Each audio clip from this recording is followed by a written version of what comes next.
তোমরা কেমন আছো? আশা করি খুব ভালো আছো। দেখো, এটা হচ্ছে রাত্রের ডিনার। গরম গরম ভাত দিয়ে দিলাম, তার সাথে দেবো মিক্স ডাল।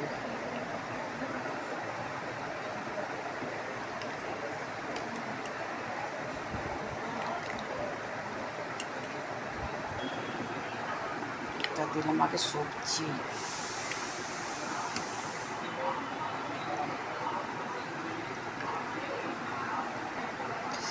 একটা মাছটা ডিমওয়ালা মাছগুলো, রবিবারে মাছটা নিয়েছিলাম, একটু চিকেন করেছিলাম সেদিনে, চিকেন রান্না করেছিলাম। থালাতে দিয়ে দিই, ছেলেকে খেয়ে নেবে।